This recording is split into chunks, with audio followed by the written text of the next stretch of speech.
Well, while on vacation, I answered the question about what I do in many different ways. I am the senior minister of a large UU church. What is a UU church, they ask? A community of souls seeking meaning. Meaning in what, they ask? It goes on like this through the history and theology of our faith. As tiring as that can get for me, I actually really like those conversations. Even so, I take my retired mentor's advice on airplanes in response to the question to what I do. I tell them I work in an accounting department of a small dog food company.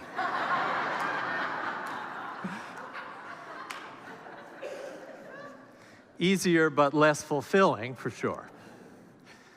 When I started thinking about today and next week, 2 Sundays about Unitarianism and Universalism, I thought about how you don't need me to tell you about the 500-plus year history, our liberal presence in the tree of Christianity, our New England roots in transcendentalism, and our long commitment to justice from abolition to LGBT rights to anti-racism work. You can read all about that. Rather, I thought you might want to ask the question, the kind of question I ask myself when I am dragged to IKEA. Why am I here? Exactly. The kind of existential question that you have in big box stores if you're like me. And they're healthy kinds of spiritual questions, especially lost down an alley, or more importantly, in church. With more than half the U.S. population not attending any kind of Sunday worship, it's a miracle that you would ask this question at all. Attendance in most places of religion is down like the stock market of 2001. Fewer percentage of the population than in all of history are attending church or any kind of religion, unless it is that they believe that God downloaded the Bible or the Quran just for them. So the fact that anyone shows up here to me is always amazing. But then again, I'm pretty sure we have something amazing here, especially in this city and at this time for the people of our community. So I want to help you consider this place and that question, why are you here? With a sermon called 5 New Reasons You Should Not Be a Unitarian. Number 1, you should not be a Unitarian if you want to believe anything you want. I was talking to my own child and his cousin who's Catholic once, and they asked, what is this church that you serve? I said, we're a church that believes Jesus was man and God is mystery and salvation is acting on our principles. To which my own child said, what? I thought we could believe anything we wanted. It's not true that you can believe anything. There are a lot of things we do not believe in. We don't believe in limiting people because of their race, gender, ability, or disability. We don't believe in unfairness toward anyone for their choices or loves. We don't believe in destroying the environment. We don't believe that injustice and poverty are just ill-fated accidents that we don't have any accountability for. There are limitations on the freedom of belief around here, but they don't usually belong in the category of theology. Here there is a variation on that topic, like in nature. There isn't just one answer. The only beliefs we don't want you to have in this church are the ones that guide you in ways that are destructive, violent, abusive, create more evil than good. And that includes thinking you have or want all the answers, because we don't even have all the questions. That includes thinking your notion of God is better than any others, or thinking that your notion is better than your neighbor. We have left open the question of God, knowing that to try to put God in a box is a perilous activity. That is why the God of many names opens doors here in this church rather than closes them. And the latitude to wrestle with your God is our hope. So number one, you shouldn't be a Unitarian if you want a church where you can believe anything with a capital A. 2, there are only 5. There could be more, I guess, but there are only 5. You should not be a Unitarian if you don't like sex.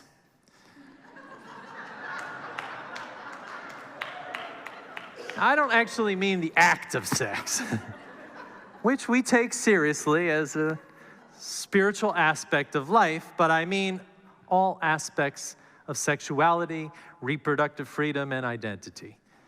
If you want a Calvinist society where sexuality is shunned and children are taught that their bodies are evil temples of desire and the state should control who can have or terminate a pregnancy, you probably are in the wrong church. We take sex seriously here. Ask any one of our youth who are sitting over here in the church. Any of them that have gone through our whole lives sexuality curriculum, they will tell you that they don't even know more about sex than you, but they are resources to their friends in school who know little about their bodies and their choices. Am I right?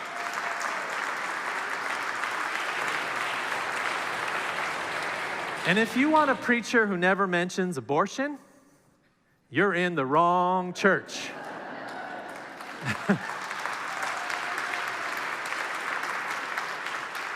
Because here we acknowledge that abortion should be a right everyone has. We acknowledge that 1 in 4 women in the pews of this church have had an abortion, and there is no shame in that, in taking control of one's life. We say that your life matters. And if you need help or know someone who needs help with termination of a pregnancy, you're in the right place. And if you're squeamish about gender identity, being gay, lesbian, or transgender, or want a world where that isn't talked about or acknowledged, you're in the wrong church. Here we lift up the variation in human sexuality and identity as normal, loved, and part of God's loving world. Number 3, you shouldn't be a Unitarian if you want to hear spiritual platitudes, sermons that always end pointing to Jesus or God as the answer, or need just to be affirmed in your own way of thinking. This church isn't a church for easy answers, am I right? Here we demand that you wrestle and learn and stretch and listen and dialogue and respect others' opinions. As hard as that last one can be these days, where political opinions are followed by character judgments, we are a church that hopes you deepen your capacity to receive others, rather than a church that is here to shore up your ability to turn others away. The world demands that we get over ourselves every day. And this church demands that we lean in rather than lean back when we hear things that we disagree with. And we know that real compassion starts with trying to be open to others in our lives, even when we disagree. I love this quote from Frederick Buechner, someone who I've quoted many times in my ministry and who died this past week. He said, "Compassion is the sometimes fatal capacity for feeling what it is like to live inside somebody else's skin. It's the knowledge that there can never really be any peace and joy for me until there is peace and joy finally for you too." While we're doing this work of compassion and dialogue and trying to be open to one another, we will be demanding of you that you don't just agree with the preacher, expect nicely packaged answers to your spiritual needs, or to be wrapped in an assuring blanket of hope because God has your back. We have hope, but it's mostly in our potential to do what is right. And we have answers, but it's mostly in growing our capacity to advance dignity and worth to others. And we have God, a God of many names that demands we not box it up so easily as some do. but rather lean in to what we don't understand or know. Number 4. You still with me? You shouldn't be a Unitarian if you can't sin. I'm borrowing this from a colleague of mine who said to be part of our church, you've got to know how to sin. He said that's very important to us, and not everyone knows how to do it. We don't want people here who never do wicked things. We don't want people here who are holier than thee or thou. We don't want people who have made it in the salvation department and are just waiting around to get picked up. Because people with too much heaven in them are hell to live with, he said.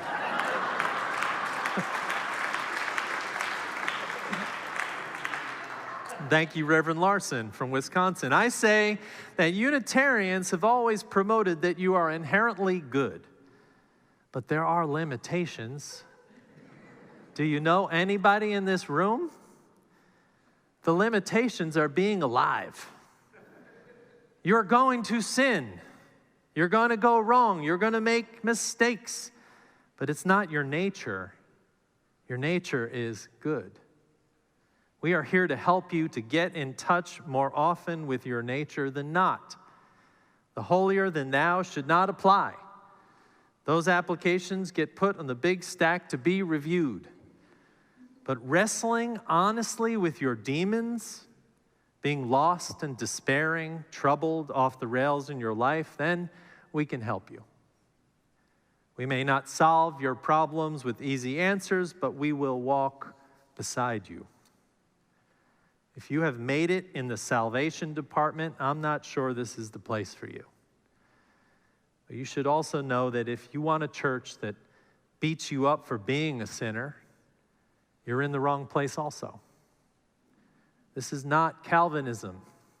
We do not believe in redemptive suffering or sacrifice. We believe in your ability to confront the realities of your life and find a healthy and loving way forward, because for us, God is love and nothing else. And lastly, number 5, you shouldn't be a Unitarian if you don't want to be more generous, more compassionate, or to serve others. This church will make demands on you. It will tell you that service is like prayer, and giving is a spiritual practice. It will tell you that to live closer to whatever God you understand or wish to understand is to try to be mindful of the blessings of life. To do as Mary Oliver says in her poem today, mindful every day, see or hear something that more or less kills you with delight, that leaves you like a needle in the haystack of light. Being mindful of your life in the midst of others is a value here. Just ask the dog named Sam, because it makes you more aware and loving and present to the days that pass us by so quickly. This church will change you, I say to new members, for the better. And it will not always be easy. But you will be deeper and more generous in so many ways if you stick around. So how are you doing on your number 1, 2, 3, 4, and 5? All right? If all this makes you nervous, ponder the many churches that are out there. If you want to live into the freedom of our faith that for 500 years has been practicing liberal religion and committing to justice and living lives that call us to flower in the craggy gaps of life and draw nourishment from the Spirit among us, you might be in the right place. And if you want to spend time with people who every time we extend a hand, knowing that God is too big to fit into boxes, and all of us need places to be affirmed and challenged and held, then you might be in the right place. Because here's the thing. We know who we are, and we hope that you know who you are. Or at least if you have some questions about all this, you might continue to talk it over with us. Or, said with love, to seek your truth elsewhere. Questions are good, and so are you. And in the end, what does all this matter anyway? We travel through our lives, we choose so many sides, we seek and find, we lose and love and lose again and wait in silence for answers that do not come and for people to rescue us. And what matters is that we find some grounding and more love and the support of others. And in that pursuit, we find out what is holy and act on the grace of life for the good of the world. Listen once more to what Frederick Buechner famously said. He said, "Listen to your life. See it for the fathomless mystery that it is. In the boredom and in the pain of it, no less than the excitement and the gladness. Touch, taste, smell your way to the holy and hidden heart of it all. Because in the last analysis, all moments are key moments, and life itself is grace." You can grow a life here if this is the place for you, friends. But you should consider seriously why you shouldn't be a Unitarian and whether you are in the right place. And I will walk with you through that journey.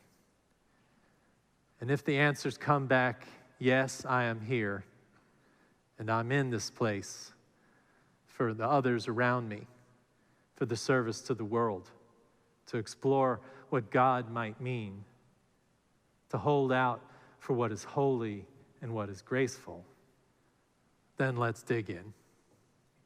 Welcome to church. Amen. Amen.